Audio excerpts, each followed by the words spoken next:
तो बच्चों आज हम पिछले वीडियो में हम आपको 10 तक क्वेश्चन बताए थे 5.2 का एनसीईआरटी में, और आज हम आपको 5.2 का 11 नंबर क्वेश्चन से स्टार्ट करने वाले हैं और आज पूरा ख़त्म कर देंगे 5.2। तो बिना देरी किए चलिए क्वेश्चन की ओर चलते हैं। 11 नंबर प्रश्न है आपका।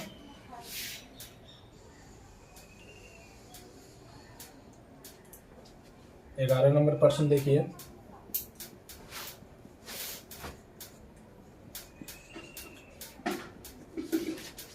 बाबू तुम भी देखना ठीक से, ठीक है। 11 नंबर प्रश्न ये है, एपी 3,15,27,39 डॉट डॉट डॉट का कौन सा पद उसके 54वें पद से 132 अधिक है। यानी एक एपी है, ठीक है ना। देखिए एक एपी है 3, 15, 27, 39 इस प्रकार से एपी दिया गया है और कह रहा है इसका कौन सा पद, जैसे पहला पद, दूसरा पद, तीसरा पद, चौथा पद हुआ ना, तो कह रहा है इसका कौन सा पद इसके 54वें पद से, जिस प्रकार से यहाँ पे 4 पद है तो एक 54वां पद भी होगा, है ना। तो कौन सा पद इसके 54वें पद से 132 अधिक है, अर्थात 132 ज्यादा है। बहुत ही आसान क्वेश्चन है और आपके बोर्ड एग्जाम के लिए बहुत ही अच्छा प्रश्न है। तो हम इसको कैसे बनाएंगे, सो ध्यान से देखिए। सबसे पहले यहाँ एपी से ए बराबर आपको 3, डी बराबर आपको हो गया दूसरा पद घटे पहला पद, 15 में से 3 चला गया, बचा 12। और मान लेते हैं कि इसका जो nवां पद है ना, इसका जो nवां पद है इसके 54वें पद से, है ना, इसका nवां पद जो है इसके 54वें पद से 132 अधिक है। मान लेते हैं, लेट मिस माना कि इसका nवां पद है ना इसके 54वें पद से 132 अधिक है। अच्छा, nवां पद को हम लोग tn लिखते हैं, an लिखते हैं, ठीक है। तो इसका nवां पद जो है इसके 54वें पद से 132 अधिक है। अब tn बराबर हम लोग फार्मूला क्या जानते हैं, a plus n-1 into D, है ना। T54 को हम लोग क्या लिख सकते हैं, T54 को बाबू क्या लिख सकते हैं, a प्लस 53d प्लस 132, ठीक है। सेम बहुपद कह रहे हैं, सेम एपी है तो ए का मान दोनों तरफ सेम ही होगा।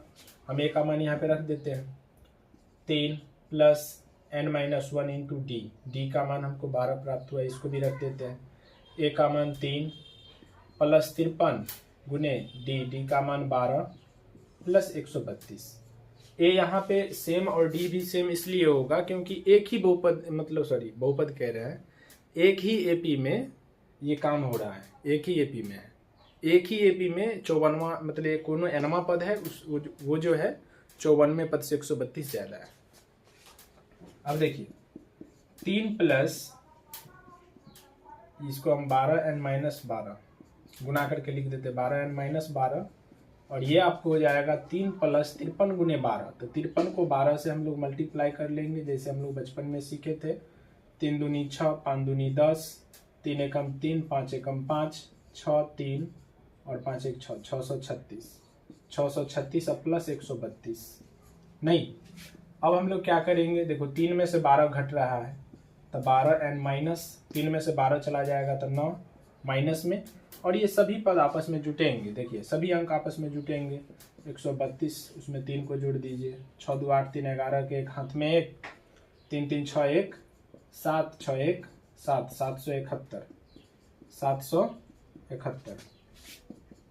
अब यहाँ से 12n बराबर 771, ये माइनस में 9 इधर ले आएंगे प्लस में, इस प्रकार से 12n बराबर 771 में 9 को जोड़ेंगे 780, यहाँ से n बराबर हो जाएगा 780 बट्टे में 12।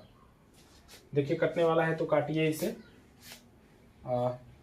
12 3 36, 12 चौक 48, 12 पंचे 60, 12 छक 72, इधर बच गया आपको 6, 12 पंचे 60, 65। तो n बराबर हमको कितना मिल रहा है, n बराबर निकला 65। तो हम लोग इसको नीचे में क्या लिखेंगे, गौर से देखिए, लिखेंगे अतः हो गया, अतः एपी का 65वां पद है ना, एपी का 65वां पद इसके 54वें पद से, इसके 54वें पद से 132 अधिक है, 132 अधिक है। कितना आसान है, कितना आसान है कि नहीं? गौर से देखिए और इस क्वेश्चंस के, इस तरह के क्वेश्चंस को आप अलग बुक से भी बनाइए, ठीक है, क्योंकि ये क्वेश्चंस आपके एग्जाम में पूछा जाता है, बहुत आसान है क्वेश्चन। चलिए अगला क्वेश्चन देखते हैं।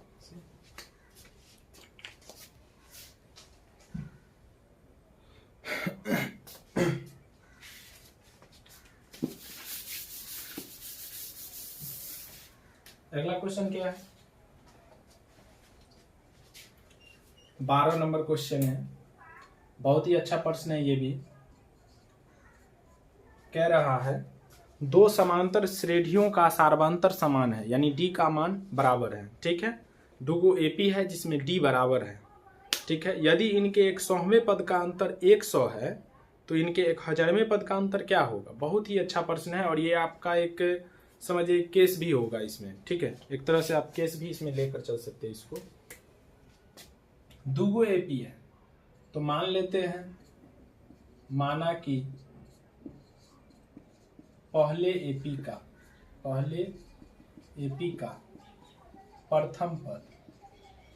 प्रथम पद यानी ए है ना, प्रथम पद मान लेते हैं x, ठीक है। और सार्वंतर टी को मान लेते हैं डी ही मान लेते हैं, सार्वंतर सेम है तो डी ही मान लेते हैं, ठीक है।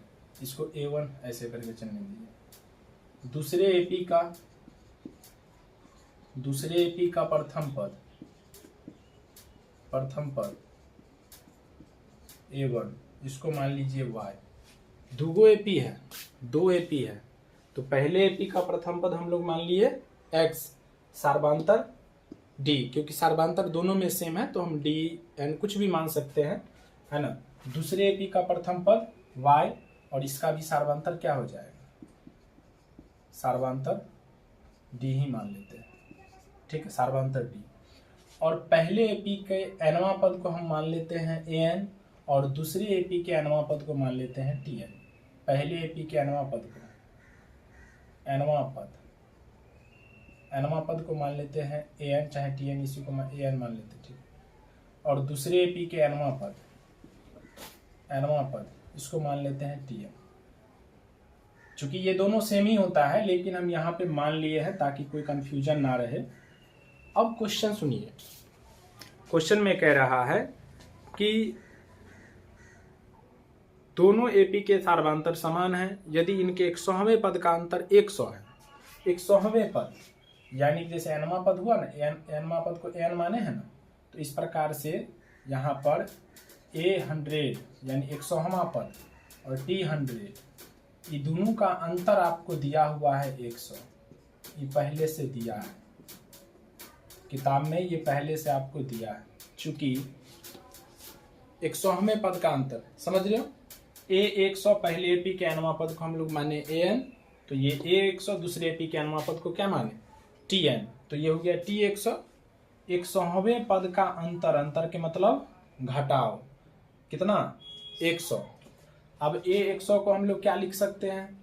A plus 99D। तो यहाँ पर जो A का मान है, प्रथम पद A को सूचित करता है, तो A का मान यहाँ पर क्या है?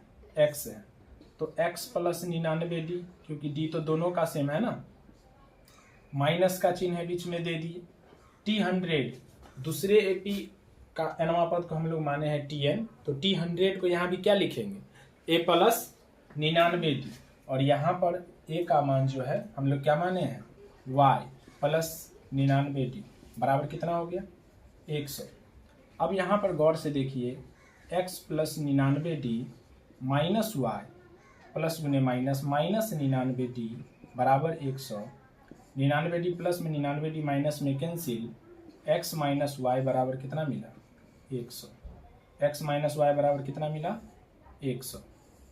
ये मान के चलिए हम एक रिजल्ट यहाँ पे रख रहे हैं। फिर इस क्वेश्चन में जो है उसको भी देखना है। क्वेश्चन में आपको बोल रहा है कि इसके 1,000वें पद का अंतर क्या होगा।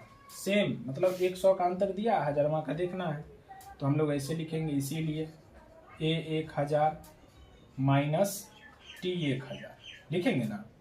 a 1000 को क्या लिख सकते हैं, a प्लस 999d, लेकिन पहले एपी में a को हम माने हैं x, तो x प्लस 999d है ना, माइनस दूसरे एपी में हम लोग a को क्या माने हैं y, तो y प्लस क्या हो जाएगा 999d। अब गौर से देखें तो x plus 999d minus y minus 999d, plus का 999d माइनस का 999d कैंसिल हो गया है ना। थोड़ा उधर मिटा लेते हैं।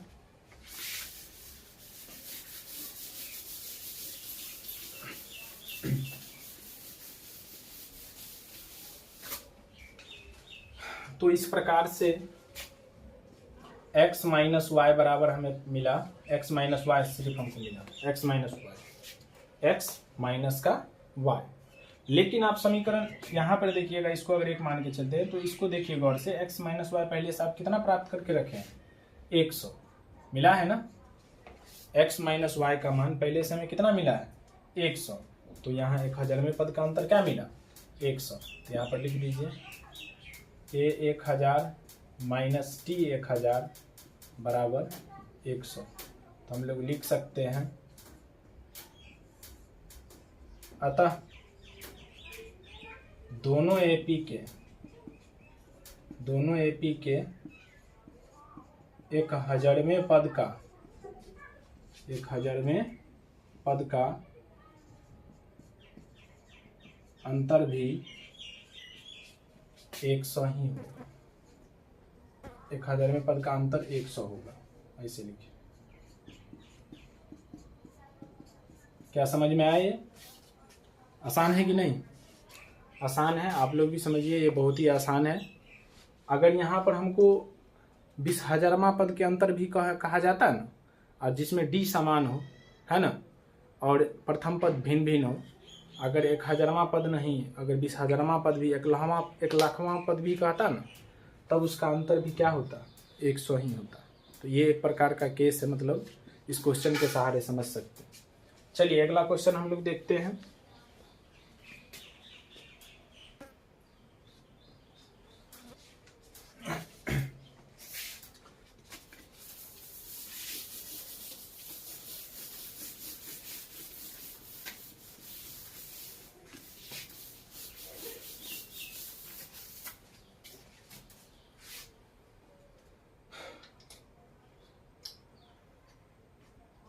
अगला क्वेश्चन है,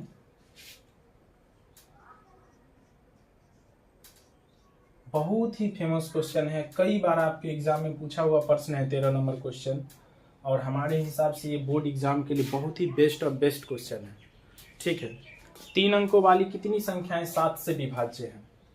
3 अंकों वाली कितनी संख्याएं 7 से विभाज्य है? इसके लिए ना हम लोग रफ करेंगे, रफ अलग में करेंगे। इस रफ को हम आप लोगों को भी समझा रहे हैं, है ना। 3 अंकों वाली कितनी संख्याएं 7 से विभाज्य है? 7 से विभाज्य होना चाहिए। तो सबसे पहले 3 अंकों की सबसे छोटी संख्या बताइए।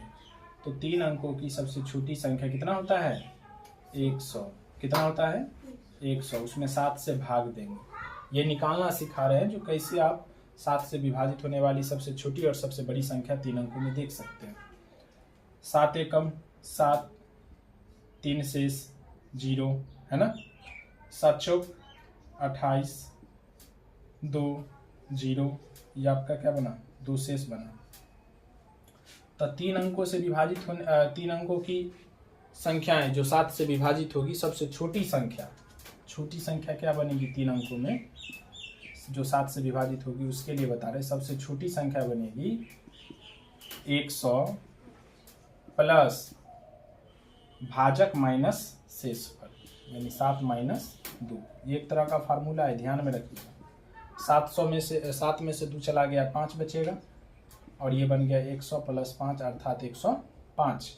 ये पहली छोटी संख्या होगी 105 3 अंकों में, जो 7 से क्या होगी विभाज्य होगी।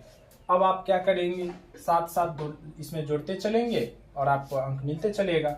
जैसे पहला संख्या हमको 105 मिल गया, इसमें 7 जोड़ेंगे तो 112, फिर 7 जोड़ेंगे तो 119। इस प्रकार से हमको 3 अंकों की सबसे बड़ी संख्या यानी कि सबसे बड़ी 999 तक देखना है। तो 999 यानी बड़ी संख्या भी हम आपको निकालना सिखा देते हैं। ये छोटी संख्या हो गया, अब बड़ी संख्या। तो 3 अंकों की सबसे बड़ी संख्या क्या होता है? 999। उसमें भी आपको क्या करना है? 7 से भाग देना है।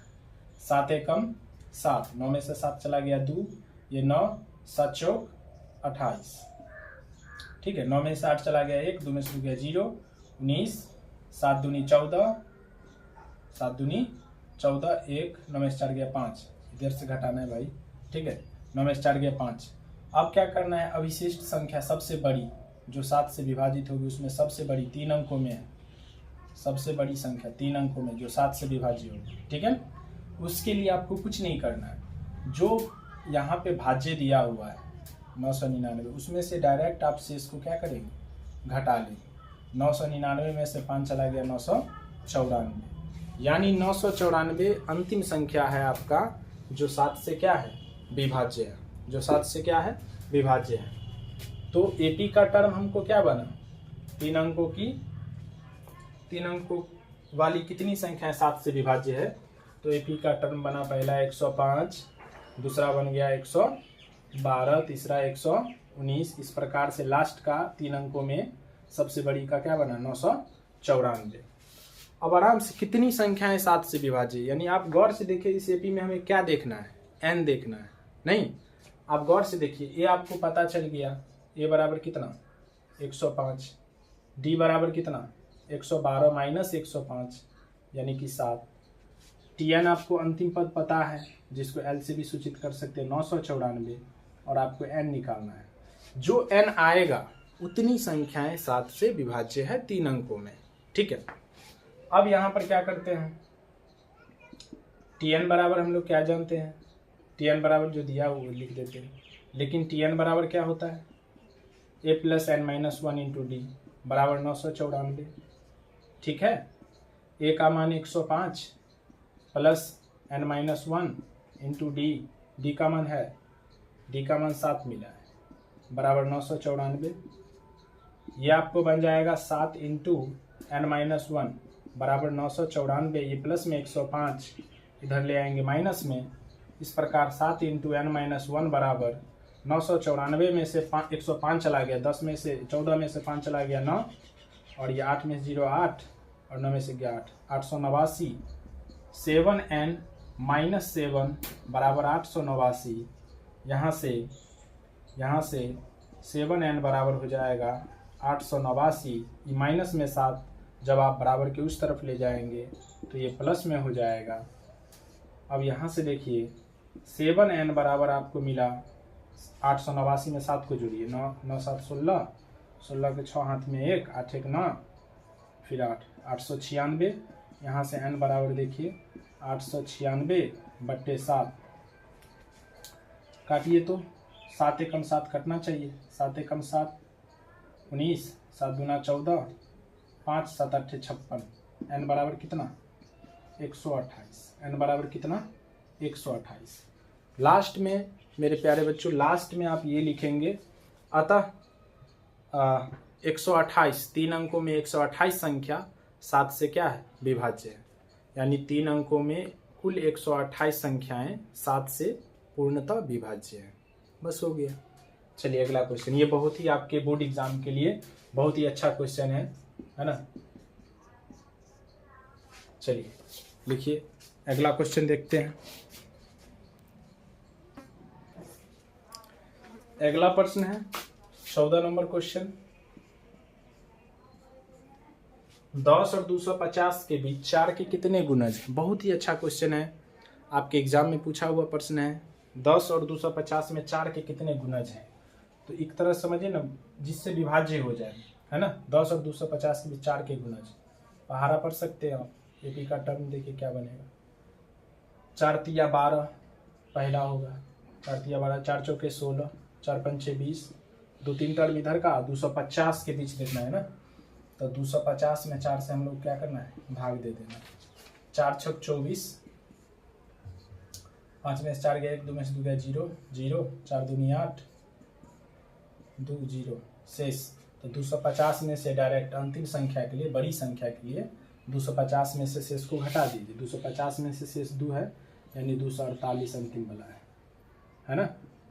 अब यहाँ से देखिए a बराबर आपको कितना है 12, d बराबर क्या है, दूसरा पद घटे पहला पद, यानी 12 4 16। tn बराबर आपको दिया गया है 248, यहाँ n देखना है, क्या देखना है n, यानी कि 10 और 250 के बीच 4 के कितने गुना है, इसमें n देखना है। कुछ नहीं करना है बाबू, tn बराबर आपको दिया गया है 248, ये लिख देना है। लेकिन tn बराबर फार्मूला होता है a plus n minus 1 into d बराबर 248। a का मान है 12 plus n minus 1 into D का मान है 4 बराबर 248। यहाँ से 4 इंटू n माइनस 1 बराबर 248, ये प्लस में है 12, इधर ले आएंगे माइनस में। 4 इंटू n माइनस 1 बराबर 248 में से 12 को घटा लेंगे, 8 में से 2 चला गया 6, 4 में से गया 3, 236। यहाँ से 4n माइनस 4 बराबर हो गया 236, यहाँ से 4n बराबर हो जाएगा 236 प्लस 4, यानी कि 4n बराबर आपको मिलेगा 240, और यहाँ से n बराबर मिलेगा आपको 240 बट्टे में 4, 4 छक 24, यानी n बराबर हो जाएगा आपको 60। n बराबर कितना होगा 60। तो आप लिख सकते हैं, अतः 10 और 250 के बीच 4 के कुल 60 गुणज हैं। 10 और 250 के बीच 10 और 250 के बीच 4 के कुल 60 गुणज हैं। कोई दिक्कत है, इसको नोट कर लीजिए। अगला क्वेश्चन देखते हैं हम लोग।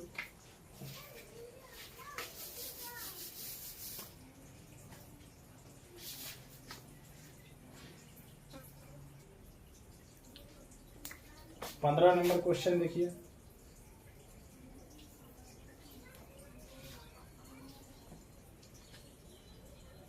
n के किस मान के लिए दोनों समांतर श्रेणियों इतना और इतना के nवें पद बराबर होंगे, यानी 2 एपी है और उसमें nवें पद को देखना है कि n के किस मान पर उसका nवां पद बराबर होगा। बहुत ही अच्छा प्रश्न है ये भी। 2 एपी है तो दोनों एपी को गौर से देखिए। एगो एपी में लिख 63, 65, 67 इस प्रकार से टर्म दिया गया है, और एक एपी का टर्म है 3, 10, 17 डॉट डॉट डॉट। ये 2 एपी है। तो पहले एपी में प्रथम पद ए बराबर कितना 63, डी बराबर 65 माइनस 63 अर्थात 2, और एन और टी एन एनवा पद को बराबर करके देखना है एन के लिए, ठीक है। दूसरे एपी में प्रथम पद ए बराबर हो गया 3, डी बराबर दूसरा पद घटे पहला पद 7। चूंकि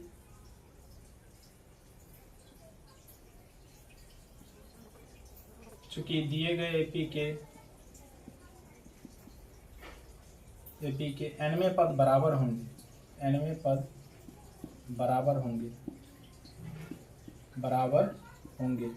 यहाँ पे हम क्या किए ना, तुलना कर दिए हैं, समझे। तो उसमें कह भी रहा है कि एन के किस मान के लिए दिए गए एपी के एनवें पद बराबर होंगे। तो मान लेते हैं, हम शुरू में ही समझ लेते हैं कि इसके एनवें पद बराबर है, तो एन का मान ऑटोमेटिक आ जाएगा, है ना। तो यहाँ से एनवें पद बराबर है तो इसका एनवां पद तो हम डायरेक्ट में ही लिखते हैं plus n minus 1 into D करके। चूंकि अगर वो फार्मूला लिखेंगे सेम फार्मूला दोनों बगल तो वो कट जाएगा, इसी वजह से हम डायरेक्ट उसको लिखते हैं। जैसे a plus n minus 1 into d होता है ना फार्मूला, तो पहले एपी का ए रख देते हैं plus n minus 1 into D, ठीक है। और दूसरे एपी का ए प्लस n माइनस 1, क्योंकि n का मान बराबर लेकर चलना है, और डी 7, ठीक है। अब यहाँ से देखिए एनवें पद बराबर है किस मान पर होंगे, n के किस मान पर, तो n का मान देखना है सिर्फ इसमें। 63 प्लस 2n माइनस 2, और ये हो जाएगा आपको 3 प्लस 7n माइनस 7। 63 में से 2 चला गया तो बचेगा 61 प्लस 2n और इधर 7n माइनस 4। अब ये इधर देखिए 2n, ये प्लस में 7n इधर ले आएंगे माइनस में 4 इधर, प्लस में 61 इधर ले आएंगे माइनस में। इस प्रकार से ये -5n और इधर हो गया -65। माइनस का दोनों बगल कैंसिल हो गया। यहाँ से n बराबर 65/5, 13×5 = 65। तो n बराबर हमको क्या मिला? n बराबर मिला हमको 13। n बराबर कितना मिला? 13 लिख देंगे। अतः इस क्वेश्चन में क्या कह रहा था कि n के किस मान के लिए दोनों समांतर श्रेणी के nवें पद बराबर होंगे? तो n बराबर 13 पर दोनों एपी के nवें पद बराबर होंगे। ये जांच भी आप कर सकते हैं, दोनों का जो 13वां पद होगा ना वो आपस में बराबर हो जाएगा। एपी के nवें पद बराबर होंगे। बहुत ही अच्छा क्वेश्चन है, बहुत ही अच्छा क्वेश्चन है। ठीक, अगला क्वेश्चन है 16 नंबर क्वेश्चन। बहुत ही फेमस क्वेश्चन है और कई बार आपके एग्जाम में पूछा हुआ प्रश्न है, इसको भी ध्यान में रखेंगे, है ना। देखिए गणित में जो है ना, जो क्वेश्चंस को हम VBI लगा रहे हैं, कोशिश करिएगा उसको 2-3 बार देखिएगा जब आपको समय मिलेगा, क्योंकि वो सब क्वेश्चन आपका बहुत ही इम्पोर्टेंट होता है। और इतने दिनों से पढ़ा रहे हैं तो ये सब एक्सपीरियंस मिला है। हम जब सेंटर पर जाते हैं, बच्चों का एग्ज़ाम जब होता है तो बच्चे सब एग्ज़ाम देकर निकलते हैं तो देखते हैं तो बहुत ही आसान प्रश्न सब, यानी मिलता जुलता प्रश्न, और NCERT से बाहर क्वेश्चन नहीं रहता है। कुछ क्वेश्चंस ऐसे होते हैं जो आपके मतलब NCERT पर ही होते हैं, लेकिन उसका कुछ थोड़ा सा घुमा दिया जाता है तो आपके किसी अलग बुक से मिल जाते हैं। लेकिन आपको 99% क्वेश्चन आपके NCERT बुक से होते हैं। बहुत सारे बच्चे क्या करते हैं, उसके उदाहरण नहीं बनाते हैं, ये सबसे बड़ा गलती करते हैं। आप कभी भी NCERT बुक बनाते हैं उसके उदाहरण सहित उसको बनाइए, क्योंकि बोर्ड कहता है जो हम बना कर दिए हैं वही हमको वापस कर दो। आप गौर से देखिएगा तो आपके बुक से क्वेश्चन तो रहते ही हैं, लेकिन साथ ही साथ आपके उदाहरण में से भी बहुत सारे क्वेश्चंस होते हैं। ठीक है, अब बच्चे वही क्वेश्चंस को दूसरे बुक में देख लेते हैं चैप्टर में, तो बोलते हैं कि फलना बुक से पूछा गया था। पूछा तो गया ही था। आप कोई भी बुक बनाएंगे आप अच्छे से, है ना, आप अच्छे से एग्जाम देंगे, लेकिन क्या है कि NCERT आपका अच्छा है, NCERT पे पकड़ बनाइए। NCERT से बाहर क्वेश्चन नहीं रहता है। अगर NCERT से बाहर क्वेश्चन भी रहता है तो आप 200 नंबर का एग्ज़ाम देने के लिए जाते हैं। सबसे पहले ये भी ध्यान में रखिए, पहले वाला अब एग्ज़ाम है नहीं, 200 नंबर का एग्ज़ाम, 100 नंबर का ऑब्जेक्टिव, उसमें 50 बनाना है। अगर 10-15 फालतू ही क्वेश्चन है तो क्या दिक्कत है, हमको 50 ही देखना है। और वही 10-15 क्वेश्चन जो फालतू होते, फालतू भी नहीं होते, आपके कॉन्सेप्ट से होते हैं, लेकिन कॉन्सेप्ट नहीं देने के कारण बच्चे में वो चीज़ें आने लगती है कि क्वेश्चन आउट ऑफ सिलेबस है ना, ऐसे समझने लगते हैं, लेकिन आउट ऑफ सिलेबस होता नहीं। ठीक, क्वेश्चन आपके बुक से ही होता है। लेकिन मान के चलिए यदि आपके माइंड से बाहर का भी क्वेश्चन अगर है तो आप अगर NCERT पे पकड़ बना लेते हैं, ठीक है ना, तो आपका 110% जो है आप क्वेश्चन वहाँ से सॉल्व करके आ जाएंगे। चलिए क्वेश्चन देखते हैं 16 नंबर। बहुत ही अच्छा क्वेश्चन है। वह AP ज्ञात कीजिए जिसका तीसरा पद 16 है और 7वां पद जो है ना उसके 5वें पद से 12 अधिक है। बहुत ही अच्छा प्रश्न है। तीसरा पद, AP का तीसरा पद दिया है 16, ठीक है ना, तीसरा पद कितना दिया है 16। तो इस T3 को क्या लिख सकते हैं, A प्लस 2D बराबर 16, इसको मान लेते हैं समीकरण फर्स्ट। पुनः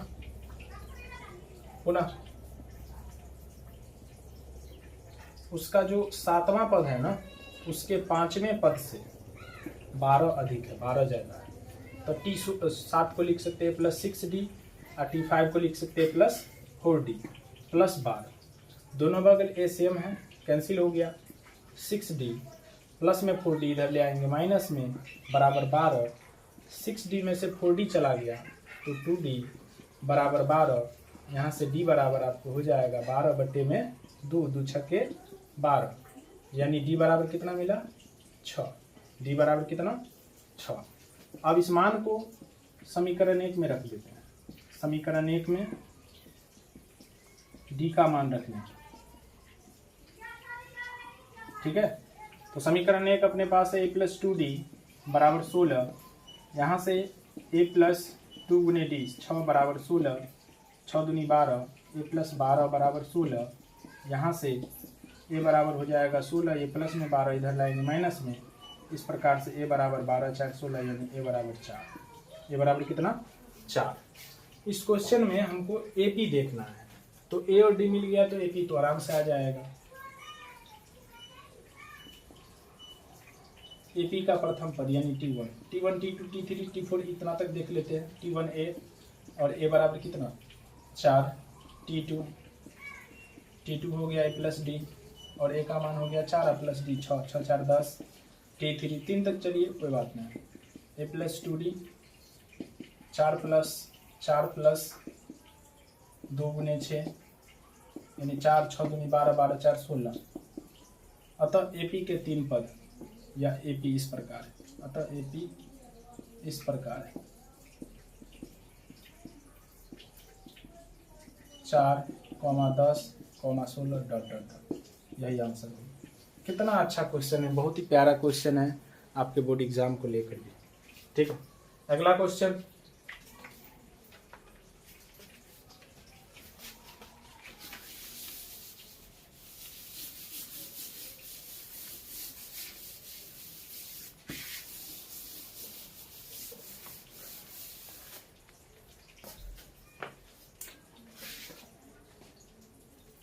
सत्रह नंबर क्वेश्चन तो बहुत ही फेमस क्वेश्चन है। ये तो हम MBBI करके ही देंगे आपको, क्योंकि ये बहुत बार बोर्ड एग्जाम में अंतिम पद से पद ज्ञात करने वाला क्वेश्चन है। ये अंतिम पद से 20वां पद। तो ये इसको हम 2 तरीका से बताएंगे। एगो तो आपको हम सूत्र दे दिए थे अंतिम पद से nवां पद के लिए n-1 इंटू डी का। तो यहाँ से a बराबर आपको हो गया 3, d बराबर हो गया दूसरा पद घटे पहला पद। तो दूसरा पद हो गया आपको 8 माइनस पहला पद 3, 8 में से 3 गया 5 और अंतिम पद हो गया आपको l बराबर 253 है ना, और n बराबर 20 है। तो अंतिम पद से ऐसे ही लिखना है 20वां पद बराबर फार्मूला nवां पद के लिए अंतिम पद से क्या दिए थे l minus n-1 into D. तो L का मान 253 है माइनस n का मान कितना है 20 माइनस 1 इंटू डी 5। 253 माइनस 20 में से 1 चला गया 19 गुने 5। 253 19 5 95। 13 में से 5 गया 8। 14 में से 9 गया 9 5 14 और ये 158। अतः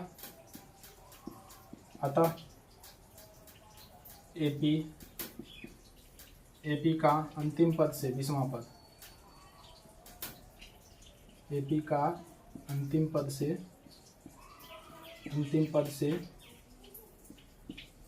20वां पद 158 होगा। क्लियर है। ये आपको ये तरीका है जो हम आपको फार्मूला दे दिए थे। जब भी आपको सेकंड तरीका हम बता रहे हैं, जब भी आपको ऐसा क्वेश्चन पूछे तो आप एपी को उलट दें। ठीक है ना। जैसे एपी आपका क्या था 3 8 13 करके था ना, तो 3 और 8 के बीच 5 का डिफरेंस है। उलटेंगे तो 253 से स्टार्ट होगा अपना एपी। 253 में से 8 को घटा लीजिए, है ना। तो 5 को घटाएंगे तो 248, फिर 5 को घटाएंगे 243। इस प्रकार से हमारा एपी लास्ट का बन जाएगा आपको 13 8 3। अब यहाँ से गौर से देखें तो ए बराबर 253 हो गया, डी बराबर 248 माइनस 253 कितना माइनस का 5। हमें T20 देखना है। क्या देखना है T20। तो T20 को क्या लिखते हैं ए प्लस 19D।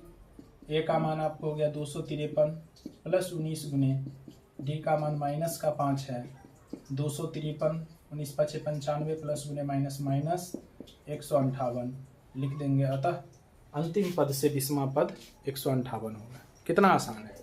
चलिए अगला क्वेश्चन हम लोग देखते हैं।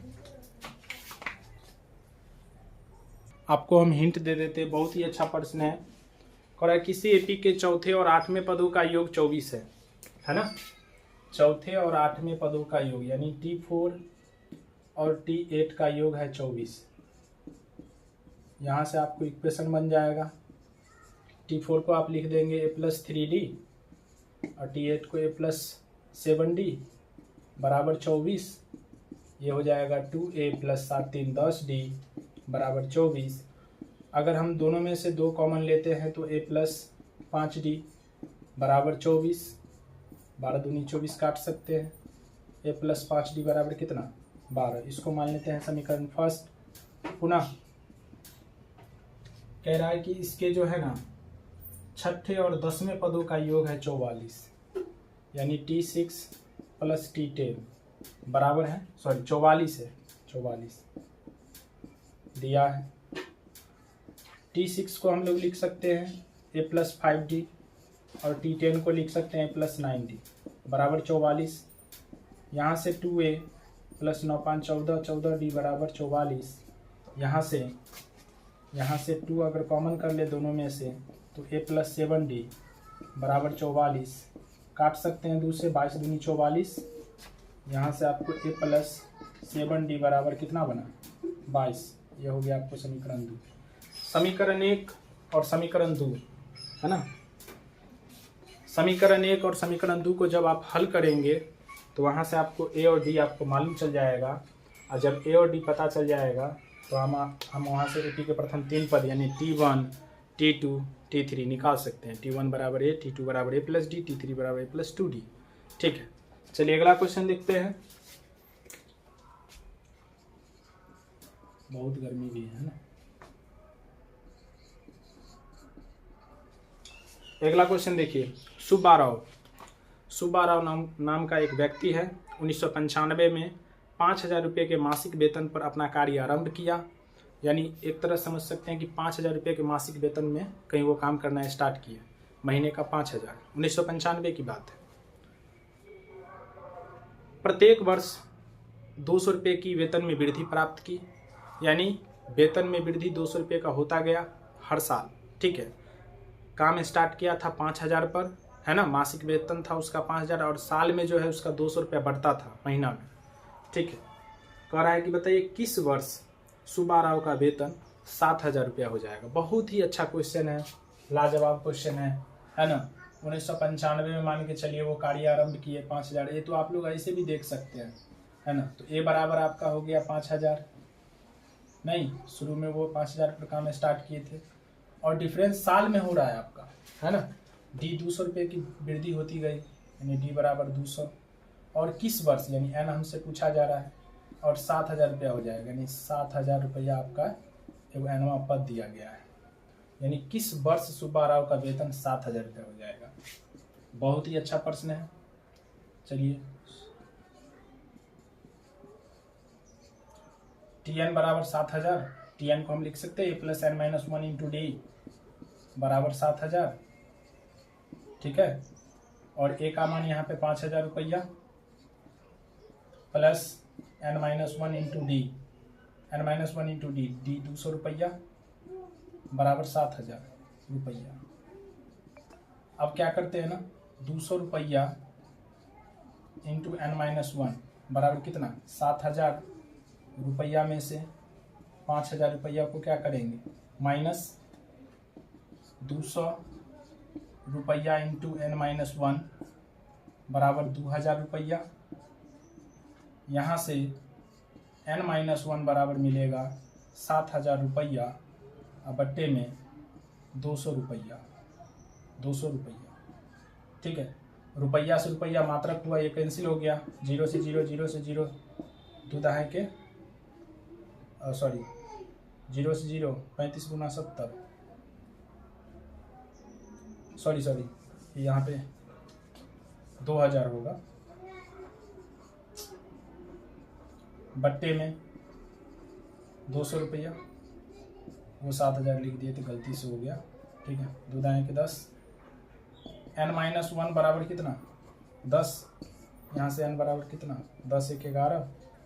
अतः सुब्बा राव का वेतन 11वां साल 11वां वर्ष कितना हो जाएगा 7,000 रुपया हो जाएगा। ऐसे भी आप लोग देख सकते हैं। देखिए पहला साल जिस समय में वो काम स्टार्ट किया 1995 में, 1995 में उनका वेतन कितना था?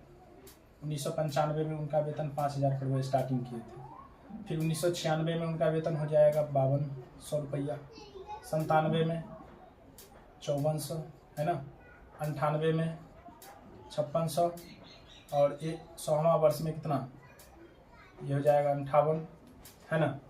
फिर ये आपका हो गया यानी 2000 ईयर का, मतलब 2001 2002 इस प्रकार से जाएंगे। तो इस प्रकार से आपको जो है 11वां साल जो है आपको कितना आ जाएगा, 11वां साल आपको आ जाएगा 7,000 रुपया। ठीक है।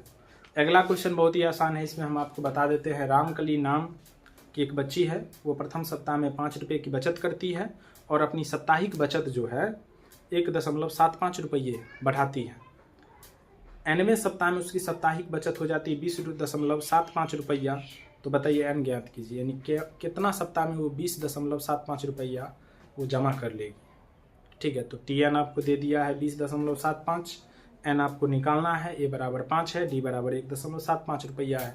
तो आराम से आप निकाल लीजिएगा। क्वेश्चन आपका समाप्त हो गया। चैप्टर आपका 5.2 खत्म हो चुका है।